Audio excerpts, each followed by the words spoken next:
every bleeder to survive be given medications, be given optimal care, just like any other person. Bleeding. Bleeding is often experienced in our society and in our families. Bleeding has never been a pleasant phenomenon, especially if and when diagnosed as a condition. There are many myths and stigma associated with bleeding, which are viewed differently in diverse cultures and livelihoods. Hemophilia is one of the conditions that can be diagnosed as a bleeding disorder. The phenotype characteristic in hemophilia is the bleeding tendency. While the history of bleeding is usually lifelong, some children may not show some symptoms until when they start crawling, walking, and running.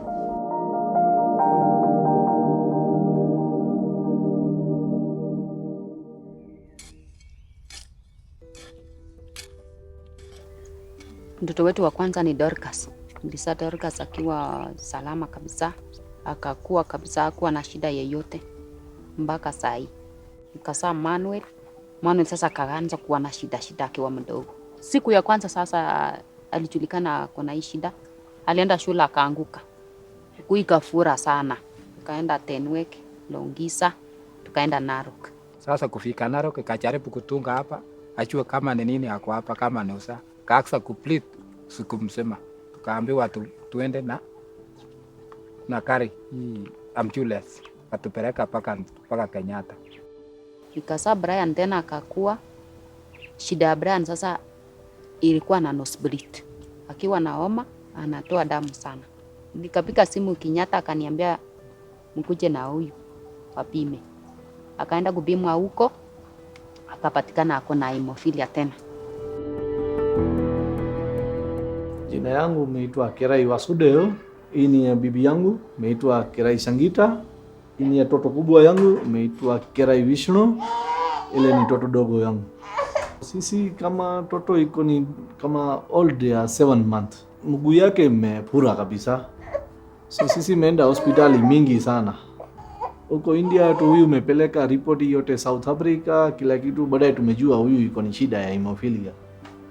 Baadaye hapa tu rafiki yangu umesema hapa Kenya iko ndani society iko imeitwa Hemophilia. Kenyatta Hospital iko nayo hii. So huyu umepelekea mimi karibu ya kubwa. Imeitwa Dr. Kibed. Baadaye tumejua hapo iko kila kitu, iko dawa, iko kila kitu. So sasa hii imefika huyu 7 years. 6 years tumeendelea huko ya Kenyatta Hospital, iko sawa kabisa. Nisaidia sana.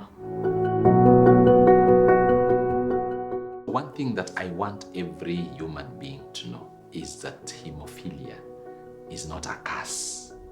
I have seen families where women have been chased away, sent away as bad omens because they are giving birth to weird children. Hemophilia being a lifelong condition, many families have had to contend with selling their assets, including land, farm produce, and even livestock. This has plunged many families into abject poverty. Hemophilia is a bleeding disorder. It is genetically acquired. We have hemophilia type A and we have hemophilia type B. A patient may acquire hemophilia A either from the father or from the mother, depending on who was the affected partner.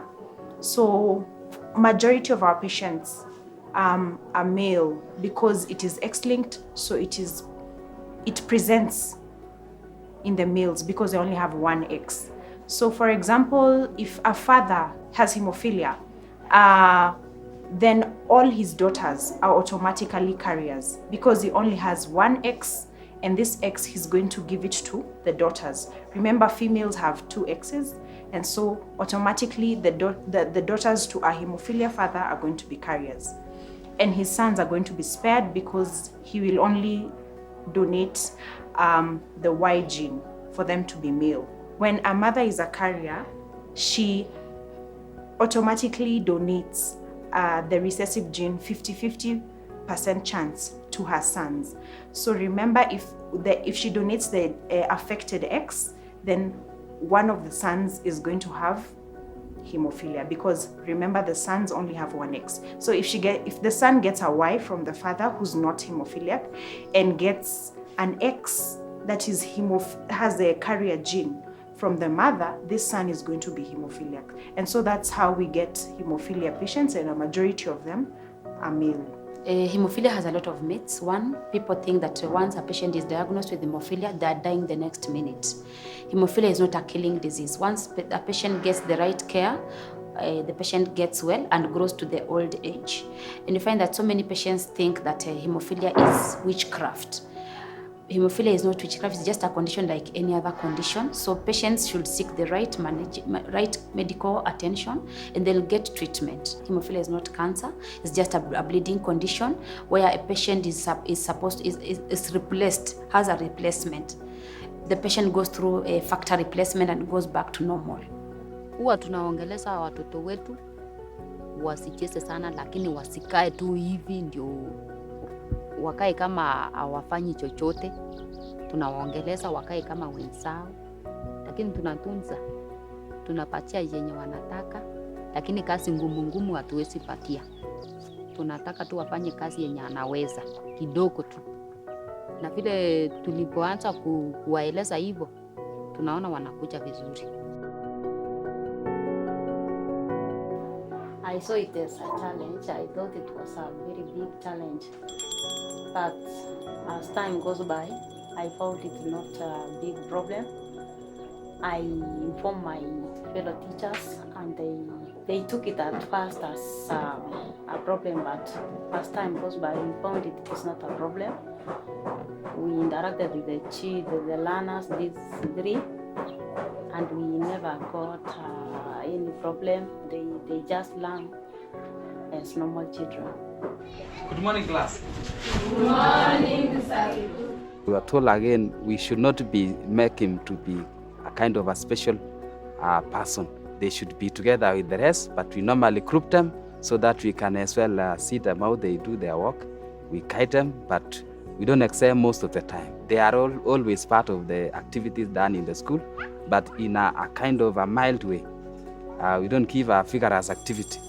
For example, maybe they are in the field, maybe we have physical and health education, whereby most of the activities are done in a kind of a vigorous activity, but we made them to be in a kind of not so hard activity. But they perform their work in class, answering questions, participating in class, just the same. One of the major challenges faced by people living with hemophilia is access to healthcare, especially those living in remote parts of Kenya. What we know is that in a hemophilia patient, they lack these clotting factors. So like for a hemophilia A patient, they lack factor 8 concentrate. And for a hemophilia B, they lack factor 9. So how we manage these patients, because when they come to us, they're bleeding, either they have nose bleeds, either they have elbow bleeds or the various joint bleeds, the knees, the ankles. They could be having an abdominal bleed, a retroperitoneal bleed, a muscular bleed even. Maybe they had an injection and it went wrong, and so the bleed went into the muscle. Or it could be trauma. They were involved in a road traffic accident. So when they come to us, we target to stop the bleeds using factor concentrates. And once we know the diagnosis is it hemophilia A or B, we replace the factor concentrate that is missing. So for a hemophilia A patient, you want to replace with factor 8 concentrate. Of course, that is what they're lacking, or it is produced in very low amounts. So in hemophilia A, we give them factor 8 concentrates, whereas in hemophilia B, we give them factor 9 concentrates. KNH has made a lot of steps to assist these patients. There's a lot of capacity building that is being done to the staffs in Kenyatta and outside in the county facilities. You find that we capacity build the staffs to at least take care of these patients. So Kenyatta has done a lot in capacity building, both staffs in the hospital and outside the hospital, to adjust to make sure that the patients get the right management. We've been able to work with the different programs, different organizations to champion for patient interests. And there are a few focus areas that are of interest to us. The first focus area is to make sure patients have access to care, and not just any form of care, but quality care. And out of that, we've managed to work with the different stakeholders to decentralize care from originally Kenyatta National Hospital to now 14 other sites in the country. And this includes, formation of a clinic and a facility, a comprehensive care center in Moi Teaching and Referral Hospital. So nationally now we have at least 14 facilities that can be able to treat patients with the bleeding disorders, especially hemophilia and other bleeding disorders.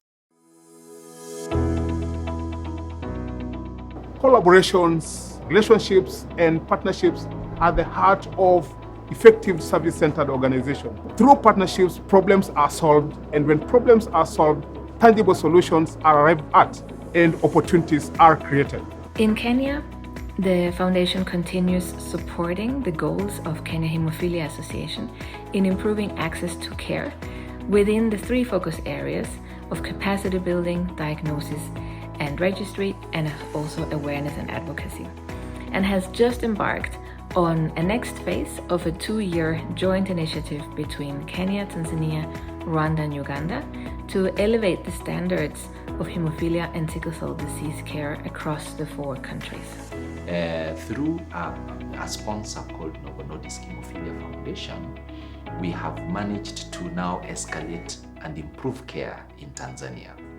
Tanzania, which had almost no facility, now has 7 facilities to manage patients with bleeding disorders, including developing Muhimbili National Referral Hospital as one of the comprehensive care centers for patients with bleeding disorders.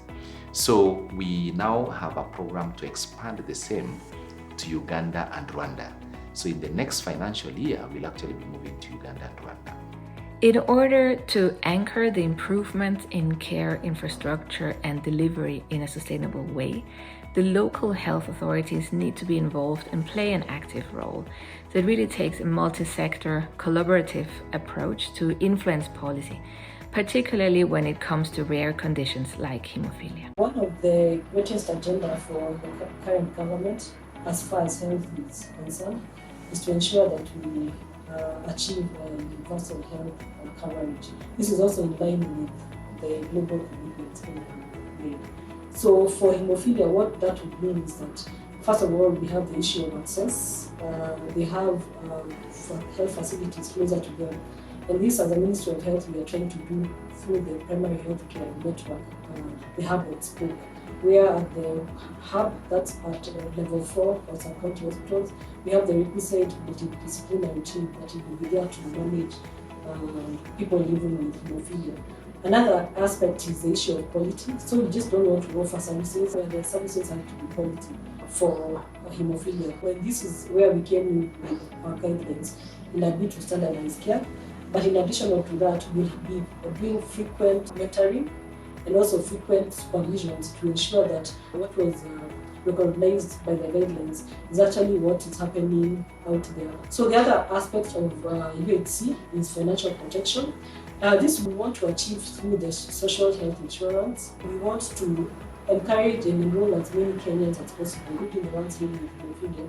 And once they enroll, we'll be able to utilize mechanisms to ensure that they have the requisite services and also the requisite drugs. There's a chronic fund that was recently budgeted in this financial year.